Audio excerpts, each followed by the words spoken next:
आरी की कीमत। एक बार की बात है, एक बढ़ई था। वह दूर किसी शहर में एक सेठ के यहाँ काम करने गया। एक दिन काम करते करते उसकी आरी टूट गई। बिना आरी के वह काम नहीं कर सकता था और वापस अपने गांव लौटना भी मुश्किल था। इसीलिए वह शहर से सटे एक गांव पहुंचा। इधर उधर पूछने पर उसे लोहार का पता चल गया। वह लोहार के पास गया और बोला, भाई मेरी आरी टूट गई है, तुम मेरे लिए एक अच्छी सी आरी बना दो। लोहार बोला, बना दूंगा, पर इसमें समय लगेगा। तुम कल इसी वक्त आकर मुझसे आरी ले सकते हो। बढ़ई को तो जल्दी थी, सो उसने कहा, भाई कुछ पैसे अधिक ले लो, पर मुझे अभी आरी बनाकर दे दो। बात पैसे की नहीं है भाई, अगर मैं इतनी जल्दबाजी में औजार बनाऊंगा तो मुझे खुद उससे संतुष्टि नहीं होगी। मैं औजार बनाने में कभी भी अपनी तरफ से कोई कमी नहीं रखता। लोहार ने समझाया। बढ़ई तैयार हो गया और अगले दिन आकर अपनी आरी ले गया। आरी बहुत अच्छी बनी थी। बढ़ई पहले की अपेक्षा आसानी से और पहले से बेहतर काम कर पा रहा था। बढ़ई ने खुशी से ये बात अपने सेठ को बताई और लोहार की खूब प्रशंसा की। सेठ ने भी आरी को करीब से देखा। इसके कितने पैसे लिए उस लोहार ने? सेठ ने बढ़ई से पूछा।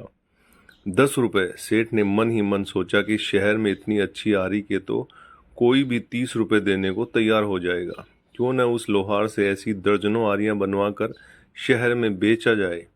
अगले दिन सेठ लोहार के पास पहुंचा और बोला, मैं तुमसे ढेर सारी आरियां बनवाऊंगा और हर आरी के 10 रुपए दूंगा, लेकिन मेरी एक शर्त है। आज के बाद तुम सिर्फ मेरे लिए काम करोगे, किसी और को आरी बनाकर नहीं बेचोगे।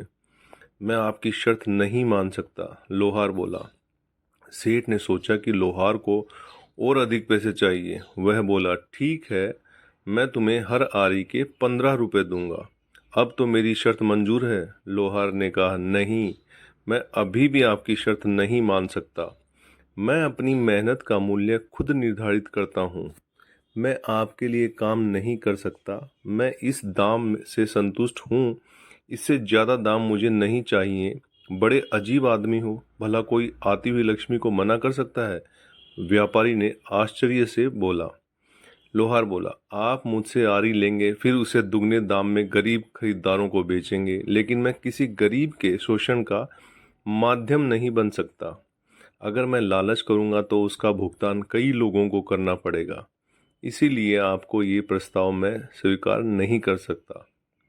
सेठ समझ गया कि एक सच्चे और ईमानदार व्यक्ति को दुनिया की कोई ताकत दौलत नहीं खरीद सकती। वह अपने सिद्धांतों पर अड़िग रहता है। अपने हित से ऊपर उठकर और लोगों के बारे में सोचना एक महान गुण है। लोहार चाहता तो आसानी से अच्छे पैसे कमा सकता था, पर वह जानता था कि उसका जरा सा लालच बहुत से जरूरतमंद लोगों के लिए नुकसानदायक साबित होगा, और वह सेठ के लालच में नहीं पड़ता। तो दोस्तों, अगर ध्यान से देखा जाए तो लोहार की तरह ही हम में से अधिकतर लोग जानते हैं कि कब हमारी सेल्फिशनेस या ग्रीडिंगनेस की वजह से बाकी लोगों को नुकसान होता है, पर ये जानते हुए भी हम अपने फायदे के लिए काम करते हैं। हमें इस बिहेवियर को बदलना होगा। बाकी लोग क्या करते हैं इसकी परवाह किए बगैर हमें खुद से फैसला करना होगा कि हम अपने फायदे के लिए ऐसा कोई काम न करें जिससे औरों को तकलीफ पहुंचती हो। तो दोस्तों, ये आपको कैसा लगा नीचे कमेंट करके बताइएगा। नए हैं तो चैनल को सब्सक्राइब कीजिएगा, शेयर